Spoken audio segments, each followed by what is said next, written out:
Nah, Nabi Ibrahim itu sebagai contoh teladan kepada kita, selain daripada Nabi kita Muhammad sallallahu alaihi wasallam, orang yang bebas daripada kongkongan nafsu dan orang yang bebas daripada pengaruh nafsu. Ketika jiwanya telah tenang atas sebab bebas daripada kongkongan nafsu, bebas dari pengaruh nafsu, maka jiwanya tenang. Itu bilang tadi kan, kita tunjuk tadi kan, kita tunjuk tadi, bila kita bebas dari sini, hal ini kita akan berada di sini. Masih lagi tidak bebas, bah, kerana ada nafsu di situ, kan? Kemudian struktur rohaniah kita akan bertukar kepada nombor 3. Masih lagi tidak bebas kerana nafsu masih ada di situ. Datang kepada struktur nomor 4, nafsu tersingkir sudah, keluar sudah nafsu itu tersingkir. Maka ketika itu baru kita bermula yang dibilang radiyah.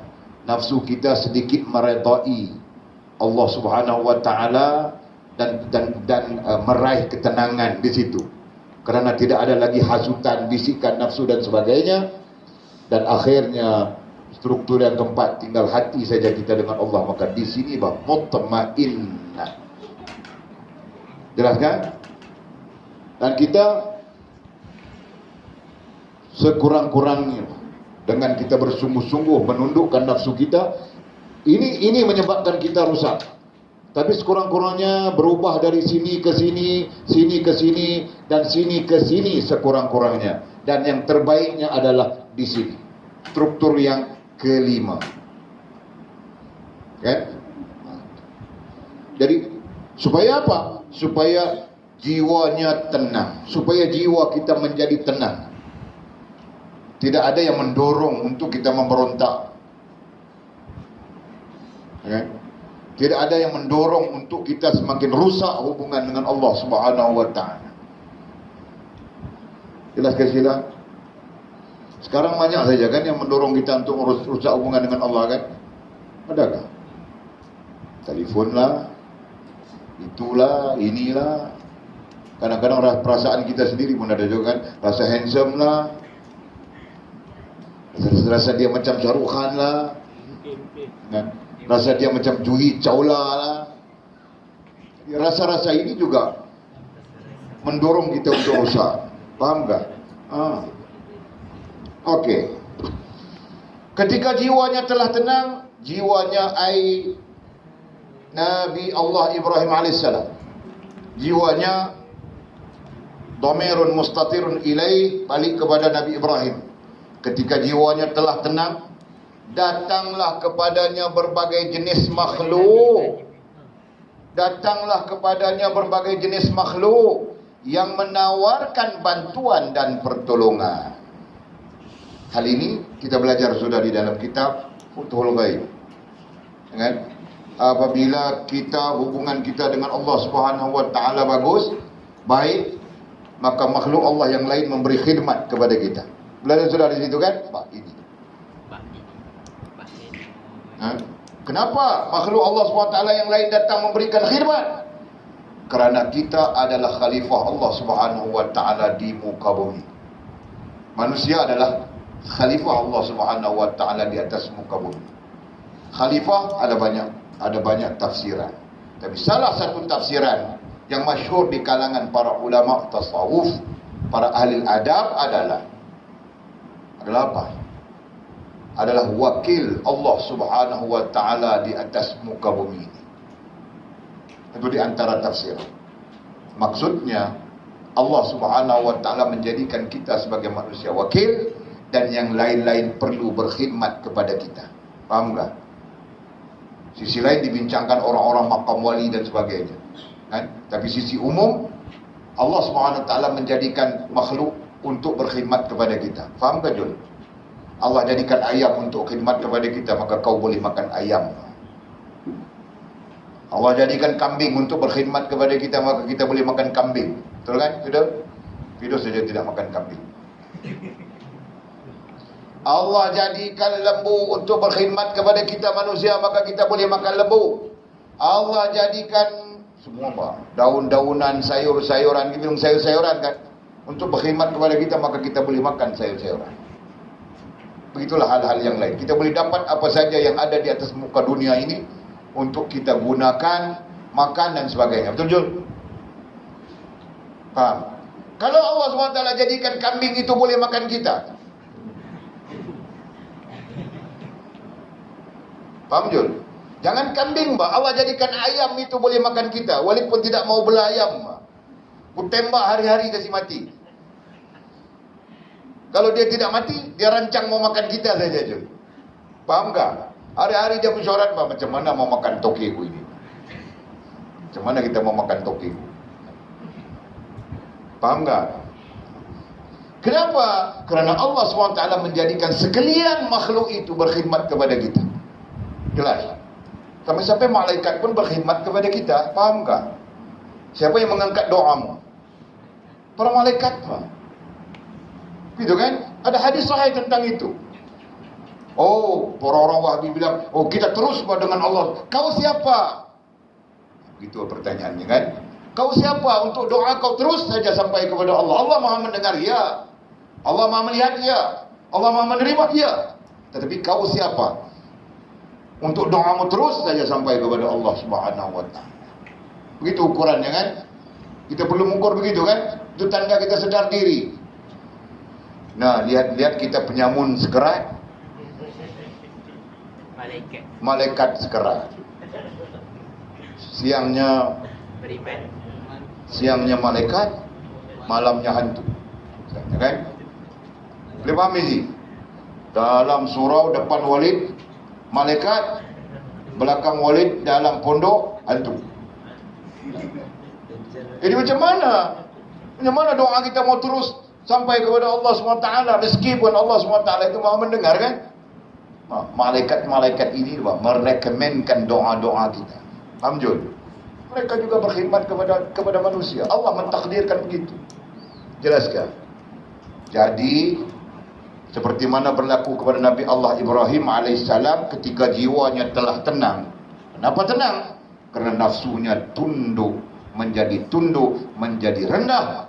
Ya kan? Datanglah kepadanya berbagai jenis makhluk. Berbagai jenis makhluk, kita pun tidak tahu bermakhluk. Kenal sikit saja, yang menawarkan bantuan dan pertolongan. Nah, ini kalau kita belajar dari segi maqamat, berarti dia terkait dengan maqam-maqam tertentu. Jadi kita tidak belajar maqamat di sini, kita belajar secara umum bahwa Allah Subhanahu wa taala mau kasih, mau bagi kepada kita ini. Paham kan? Hanya saja kita mengambil nafsu sebagai teman, akhirnya sampai sekarang kita tidak sampai kepada posisi ini. Kan? Itu maksudnya. Okey. Ketika itu baginda menjawab, ketika datang makhluk memberikannya pertolongan, aku tidak memerlukan pertolongan kamu sekalian. Dia, yakni Allah, mengetahui keadaanku dan memenuhi segala permohonanku. Dalam tafsir bilang, dalam tafsir ya, kita lihat surah Al-Anbiya ayat 69. Kalau mau lihat jelas, lihat tafsir As-Sawi. Nah, tuan-tuan muslimin muslimat, kalau nak baca tafsir khas berkait dengan ilmu tasawuf ni, baca tafsir Sawi, tafsir As-Sawi oleh Imam As-Sawi rahimahullah ta'ala. Saya rasa ada translation dah sekarang. Dulu tak ada lagi. Sekarang dah ada kot. Tafsir As-Sawi, di mana Imam As-Sawi menceritakan berdasarkan kepada beberapa atsar hadis, mengatakan seluruh makhluk yang dimaksudkan itu malaikat datang menawarkan kepada Nabi Allah Ibrahim AS bantuan ketika Nabi SAW nak dilontarkan ke dalam api. Datang makhluk bangsa selain daripada malaikat, bangsa jin, datang kepada Nabi Ibrahim AS nak bagi bantuan ketika Nabi Ibrahim nak dilontarkan oleh Namrud ke dalam api. Sehinggalah datang semua makhluk, dan sekecil-kecil mewakili makhluk yang kecil adalah burung. Dalam riwayatnya begitu. Seekor burung, boleh-boleh kita sebut burung pipit lah kot. Ya kan? Banyak tafsiran mengatakan burung pipit. Burung pipit ni burung apa? Tak tahu. Kita pun tak tahu burung pipit. Cicak, boncak. Kecil saja kan? Burung pipit itulah. Datang kepada Nabi Allah Ibrahim. Wahai Nabi Allah, aku nak memberi pertolongan apa? Aku ni seekor burung yang kecil. Aku nak beri pertolongan apa? Maka Nabi Ibrahim menyatakan benda yang sama. Ayat ini. Aku tidak memerlukan pertolongan kamu sekalian. Dia, yakni Allah, mengetahui keadaanku dan memenuhi segala permohonanku, kata Nabi Ibrahim AS, menyebabkan burung pipit itu menangis terseduh-seduh dalam riwayat. Kemudian burung pipit ini terbang meninggalkan Nabi Allah Ibrahim AS, pergi mencari air dan mengangkut air dengan paruhnya. Dalam tafsir ceritanya begitu. Dia angkut air dengan paruh, dia main tuang di api. Terbang pula, angkut air dengan paruh, dia main tuang di api. Terbang pula, berkali-kali, berulang-ulang. Sehingga yang lain-lain memerhatikan, wahai burung, apalah yang hang buat ni? Api itu besar. Dalam riwayat mengatakan keluasan dia itu 5 km kali 5 km. Kiraan kita sekarang ni, kiraan metrik orang panggil. Keluasan dia adalah 5 km kali 5 km. Unggun Nabi itu nak lontar, Nabi Ibrahim masuk, bukan boleh pergi lempak bumbu tu. Pungai dengan apa panggil apa? Terbi. Terbi itu dalam bahasa Melayu, bahasa Arab panggil turabbi. Kita tak tahu. Bubuh dia apa nama, nak sebut nak tanpa, tak tahu panggil dia. Boleh pelapik dia. Tarik, ramai-ramai tarik. Yang tarik itu rakyat Namrud. Rakyat yang tarik tu, bukan Namrud tarik, bukan seekor tarik, rakyat dia tarik. Lontar masuk ke tengah-tengah api. Masya-Allah. Tu keluasannya yang pada adatnya tak mungkin hidup siapa pun, melainkan hangui tak nampak apa. Itulah ceritanya. Burung ini kerja tu sampai ada yang menegur dia. Dia kata sekurang-kurangnya aku memberi khidmat kepada Nabi Allah dan aku memberi khidmat kepada Allah SWT dengan apa yang ada pada upayaku, kata dia. Masya Allah, pelajaran besar kat kita di situ kan. Pelajaran sangat besar di situ. Itu apalah, Nabi Ibrahim AS ketika makhluk-makhluk ni menawarkan bantuan, dia tetap, ni yang kita katakan iman dia, akidah dia cantik betul dengan Allah. Ibadah dia cantik dengan Allah. Adab dia pun cantik dengan Allah Subhanahu wa taala. Kan? Jadi ketika itu baginda menjawab, aku tidak memerlukan pertolongan kamu sekalian, wahai makhluk-makhluk Allah sepertiku. Dia, yakni Allah SWT, mengetahui keadaanku dan memenuhi segala permohonanku. Kerana penyerahan, ini dia punya implikasi, kerana penyerahan dan ketakwaan baginda yang tidak berbelah bagi, kerana penyerahan, itu yang penting dipahami. Penyerahan artinya Islam. Kerana Islam yang benar Nabi Ibrahim itu, ya kan? Praktis. Bila sebut Islam, penyerahan berarti Islam. Islam adalah praktisnya. Ini belajar, semua orang sudah belajar ni, Walid ajar ni. Alamiah dan amaliyah. Ilmiah dan amaliyah.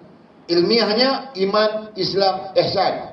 Amaliyahnya Islam, iman, ihsan. Yes, that's good. Jangan lupa, ini mau dibawa pulang ke Sabah nanti. Mau mengajar orang, supaya orang tidak celaru, kan? Lati yang ngajari begitulah. Okey. Nah, jadi dia sebut di sini secara amaliyah, secara praktis. Kerana penyerahan. Itu berarti amaliyah. Berarti dominasinya adalah Islam dulu. Dan ketakwaan. Nah, di situ iman. Jelas kan? Kerana penyerahan dan ketakwaan baginda yang tidak berbelah bagi itu, berarti apa? Berarti hawa nafsunya tertunduk, maka akidahnya betul, iman, ibadahnya betul, ya kan? Adabnya betul dengan Allah Subhanahu wa taala. Itu maksudnya. Maka Allah berfirman kepada api, dan Allah SWT memerintahkan api. Apa yang Allah memerintahkan kepada api, kata Allah, qulna ya narukuni bardan wa salaman ala Ibrahim. Artinya, berkata kami, wahai api, menjadi dinginlah engkau dan selamatlah engkau terhadap Ibrahim alaihissalam. Jadi Allah perintahkan api yang sifatnya panas menghanguskan menjadi sejuk kedinginan. Faham tak? Itu sifatnya. Maka demikian juga kepada kita. Kalau kita tundukkan nafsu kita dan menyerahkan rohaniah kita dan jasmaniah kita sebenar-benarnya kepada Allah Subhanahu wa taala, faham itu? Allah akan memerintahkan sekalian makhluk yang lain.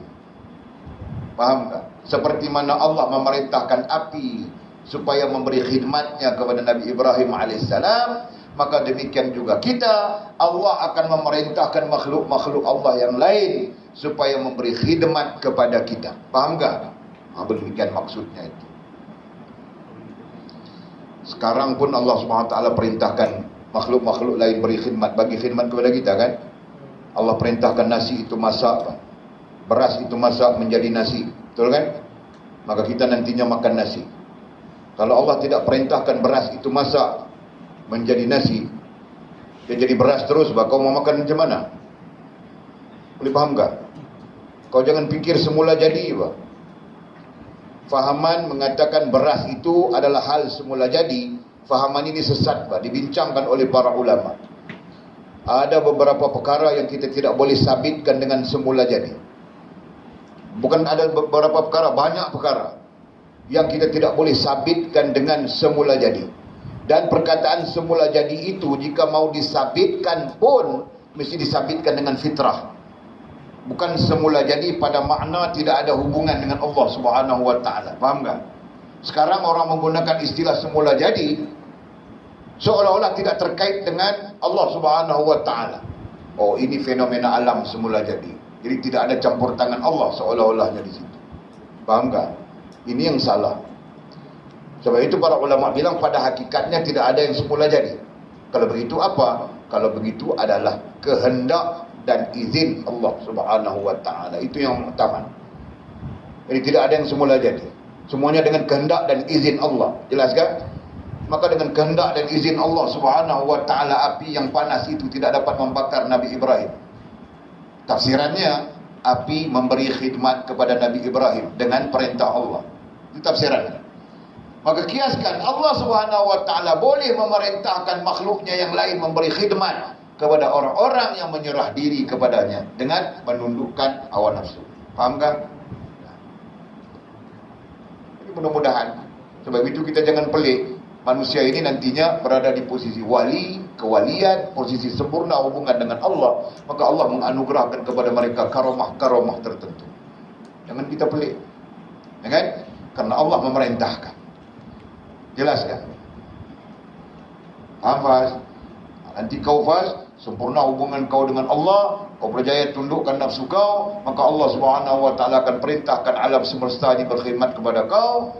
Maka ketika itu kau akan berbahagia dengan Allah Subhanahu wa taala. Itu kan? Okey.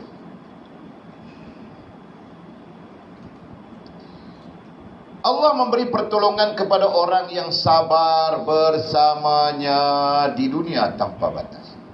Satu hal, satu clue besar yang diberikan oleh musannif kita Syekh Abdul Abdul Qadir Jalani rahimahullah taala, bahawa Allah Subhanahu wa taala memberikan pertolongan kepada orang yang sabar bersamanya di dunia tanpa batas. Dalam arti yang lain, sesiapa yang bersabar dengan Allah, maka Allah akan memberikan pertolongan tanpa batas.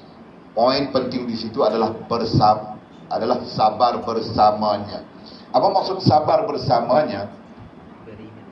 Maksudnya bersungguh-sungguh mentaati Allah Subhanahu wa taala, mentaati syariatnya yang namanya iman, Islam dan ihsan.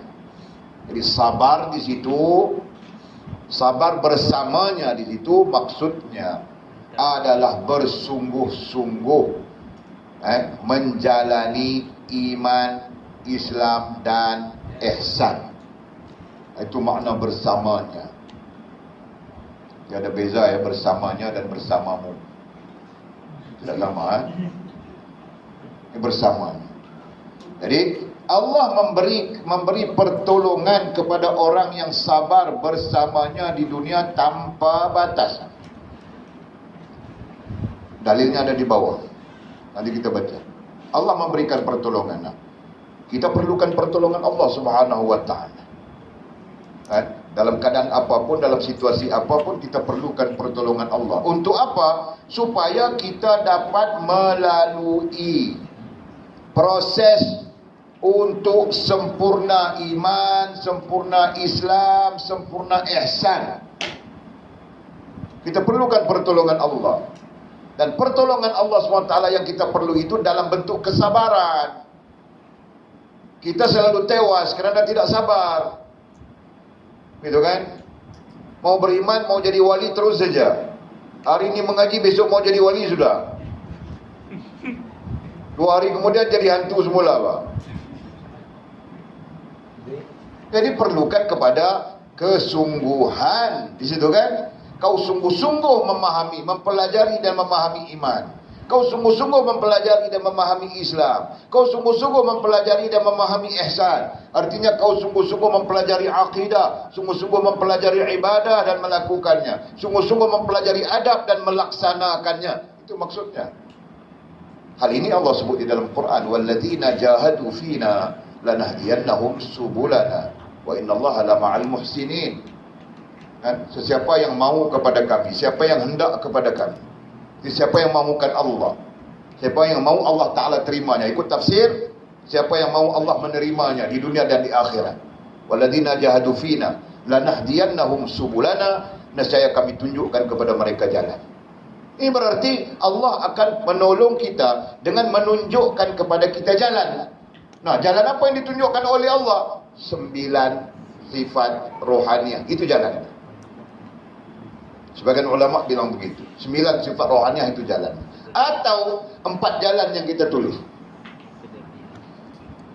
Ini berdasarkan kepada kupasan para ulama, majoriti ulama kita.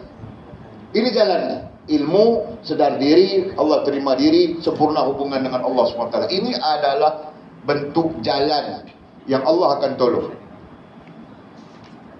Sebab itu berdasarkan kepada hadis tentang ini, tentang ilmu, ada hadisnya yang menyebut may yuridillahu bihi khaira yufaqihu fiddin. Hadis riwayat Bukhari dan Muslim. Sesiapa yang Allah menghendaki, Allah mau mereka mendapat kebaikan di dunia dan di akhirat, yufaqihu, faqaha yufaqihu. Kalau kita belajar dalam ilmu saraf, fa'ala yufa'ilu, itu wazannya. Kan? Terkib musyaddadah. Belajar? Ada di antara kita yang belajar? Tidur? Masya Allah, Alhamdulillah. Dia panggil terkib musyaddadah. Apa makna terkib musyaddadah? Berarti satu kalimat yang menggandakan. Kan? Fa'ala, buat. Fa'ala yufa'ilu, fa'il, menggandakan perbuatan. Itu disebut sungguh-sungguh, ya kan? Jadi terjemahan kemudian belajar sungguh-sungguh. Jadi yufaqih, faqaha yufaqihu.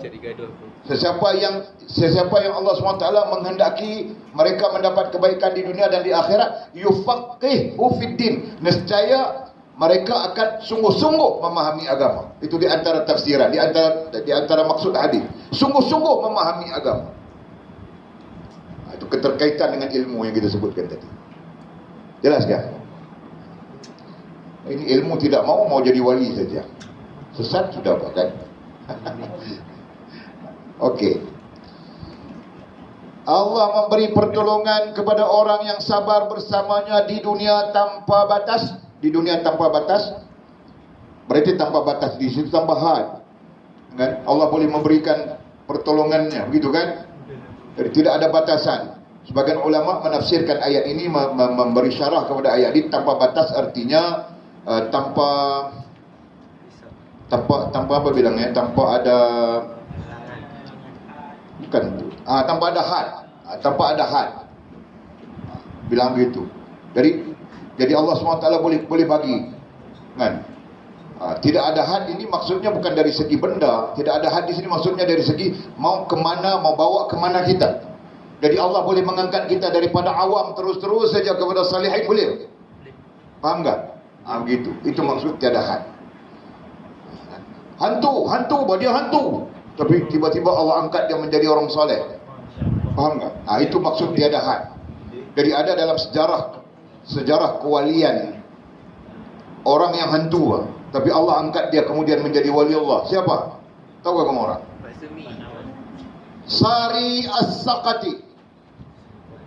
Baca sejarahnya. Sari As-Saqati, Zunnun Al-Misri. Ini salah seorang. Zunnun Al-Misri, Sari As-Saqati, ada seorang lagi, lupa sudah namanya. Jangan merapu bagi. Oleh tengah serius menceritakan ni, kau merapu saja. Bukan, Ibrahim Adham dia raja, dia anak raja. Nah, ini penyamun. Budail, Siapa? Budail. Sufyan Sauri, bukan Sufyan Sauri, dia dekat dengan sahabat bukan kan? Budail. Fudail bin Iyad, ya. Fudail bin Iyad, Sari As-Saqati, Zunnun Al-Misri. Ini semua taiko. Taiko ni sampai tak pasti yang mana Fudail bin Iyad atau Sari As-Saqati nak menyamun seseorang, kan? Ikut follow seseorang. Fudail bin Iyad follow aja, nak samun orang ni. Orang tu bawa dengan beg, dia follow saja, ikut saja, nak cari ruang. Dapat satu tempat gaya nak cilok tak boleh, ada orang dan sebagainya, ikut sampai kawan tu masuk masjid, dia pun masuk masjid. Masuk masjid, orang tu solat, dia pun solat, tapi dia mau samun gitu kan. Niatnya mau ambil, mau bawa lari beg itu kan. Sampai orang itu lepas solat, pegang bagnya, pergi duduk dalam majlis ilmu. Dia pun ingat orang itu mau keluar, tapi orang itu tidak keluar, rupanya duduk dalam majlis ilmu. Dia pun ikut duduk dalam majlis ilmu, Pak. Dalam majlis ilmu itu mengajar tentang jangan zalim kepada orang lain. Nanti kamu sengsara di dunia, kamu sengsara di akhirat. Di dunia kamu akan susah, payah ini. Dalam kuliah itu, Pak, dia dengar saja, tersentuh hati dia. Kalau begitu aku yang sampai perlu mencuri harta orang ini, bermakna aku dipayahkan oleh Allah SWT, aku disusahkan oleh Allah SWT. Dia mula terfikir sudah, kan? Lepas tu habis kuliah, si Syekh bangun keluar, dia pun bangun keluar juga ikut. Ceritanya kurang lebih begitu kan. Sampai dikeluarkan di manakah, Syekh itu panggil, datang sini, kau mau ambil hartaku kan, ambil saja. Syekh itu kasih bagnya, yang dalam itu ada hartanya, ada uang atau kasih saja kepada Fudail bin Iyad yang niatnya tadi mau mencuri bagnya itu. Rupanya Syekh itu pun waliullah juga, tahu saja Fudail bin Iyad itu mau mencuri. Jadi bawa dia ke dalam masjid, kau dengar dulu. Kemudian keluar, sekarang aku kasih bag, kau ambil, kau tidak perlu curi, ambil saja. Fudail bin Iyad rebah di situ. Tidak jadi. Terus saja bai'ah menjadi guru. Syekh itu menjadi gurunya, belajar dia sampai dia pun menjadi waliullah yang sangat masyhur. Fudail bin Iyad, namanya sangat masyhur kan di kalangan para muaddibin, para ahli adab. Fudail bin Iyad, dan serangkaian dengan dia adalah Sari As-Saqati dengan Zunnun Al-Misri. Ini semua orang yang hebat-hebat. Jadi kita pun sama saja. Sabar bersamanya, dan Allah Subhanahu wa taala akan menganugerahkan kepada kita pertolongan tanpa batas. Sebab itu kita jangan bersama yang lain, bersama dengan Allah. Kan? Kalau kau memarah orang, kau marah kerana Allah marah. Kalau kau membenci orang, kau benci kerana Allah benci. Itu. Kau jangan kerana kau. Kerana kau saja, berarti kau tidak bersama Allah Subhanahu wa taala. Jelaskan. Okey, kita habiskan di sini. Sementara di akhirat pula ia akan dianugerahkan dengan kenikmatan tanpa batasan. Adapun bagi orang yang bersabar dengan makna bersungguh-sungguh yang kita bilang tadi, mau kepada Allah, kan? Bersungguh-sungguh mau kepada iman, kepada Islam, kepada ihsan, dalam bentuk-bentuk yang kita bilang di sini tadi, okey, di akhirat kelak Allah SWT akan menganugerahkan kepadanya nikmat tanpa batasan. Ini luar jangka akal kita, tetapi ternyata Allah SWT berkomunikasi dengan akal kita. Walaupun perkara akhirat itu adalah perkara luar dari akal kita, kan? Di sana menggambarkan akal kita mampu menerjah sampai kepada alam akhirat. Itu bermaksudnya. Okey? Dan hal ini sesuai dengan firman-Nya, firman Allah SWT yang berbunyi, "Innamay yuwaffas sabiruna ajrahum bighairi hisab." Surah Az-Zumar ayat 10. Sesungguhnya hanya orang-orang yang bersabarlah yang diganjarkan dengan pahala mereka tanpa batasan. Di ayat ini dalil yang menjadi dalil kepada isu yang kita bincang tadi, sabar dengan makna bersungguh-sungguh. Jadi ayat ini sesungguhnya hanya orang-orang yang bersungguh-sungguh. Itu di antaranya. Bukan orang yang main-main. Orang yang bersungguh-sungguh mau Allah Subhanahu wa taala terimanya di dunia dan di akhirat. Seperti ayat yang kita baca tadi. Bukan orang yang tidak fikir Allah terima atau tidak terima di dunia dan di akhirat. Tidak fikir, Pak. Hidup saja syok saja, tidak pernah fikir Allah terima kah, tidak terima kah, dia tidak fikir.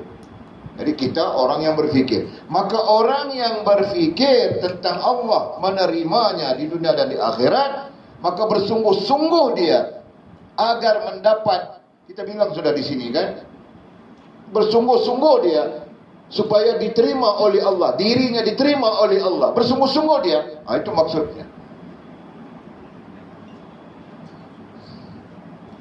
Yang diganjarkan dengan pahala mereka tanpa batasan. Jadi orang yang bersungguh-sungguh supaya Allah menerimanya, kan? Maka dia akan diganjarkan oleh Allah Subhanahu wa taala dengan pahala. Terjemahan di sini pahala, kan? Ajrahum diterjemahkan dengan pahala, padahal banyak lagi terjemahan.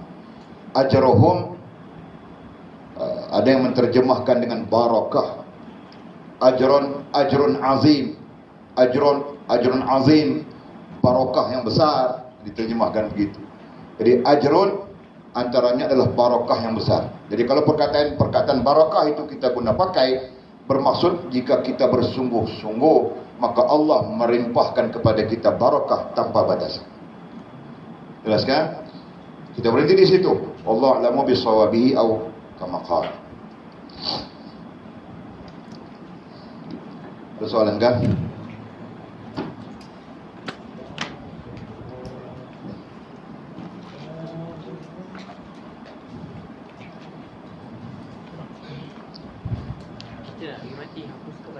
Kau sekali lagi jangan balik ni makan nasi dulu lah. Hari ni kita masak. Ini dia yang masak. Dahsyat ni. Mana si Adib? Adib, makan nasi dulu, Adib.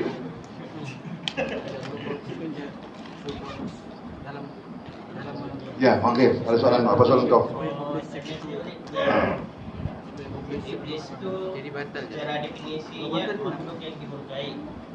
Iblis secara definisinya makhluk yang dimurkai. Ya. Tujuannya supaya kita tidak diterima Allah. Ya. Caranya dengan mengaburkan diri kita dari ilmu. Hasil manusia menjadi tidak sedar. Yes. Kau pandai baku susun tu, betul bang? Memang itu bentuk pemahaman mudah. Coba kau ulang lagi sekali bang, kasih semua orang dengar. Iblis makhluk dari segi definisi makhluk yang dimurkai. Tujuan supaya kita tidak diterima Allah. Yes. Caranya dengan mengaburkan diri kita dari ilmu. Hasil manusia menjadi tidak sedar. Tidak sedar diri. Menyebabkan menghasilkan manusia yang tidak sedar diri, gitu kan? Pintu masuknya kau tambah sikit. Pintu masuknya adalah nafsu. Jadi iblis masuk ke dalam memasukkan racunnya ke dalam diri kita melalui pintu nafsu. Begitu. Okey, lain ada soalan?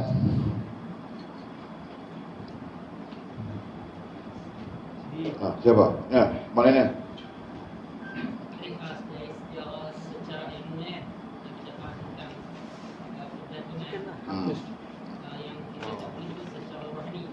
Yang kita tak boleh itu secara rohaniah. Nah, ya. Ada dari segi teks jawapan Nabi Ibrahim AS, aku tidak memerlukan pertolongan kamu sekalian. Itu mungkin kalau ikut secara Jasmani. macam mana kita nak? Dia makam Nabi. Dia makam Nabi. Jadi kita belajar tentang maqamat. Kalau sudah anbiya itu kita tak bincang langsung tentang makam mereka. Kita ada bincang makam bawah pada makam anbiya, iaitu siddiqin kan. Bawah siddiqin tu kita bincang. Jangan kata Nabi orang-orang siddiq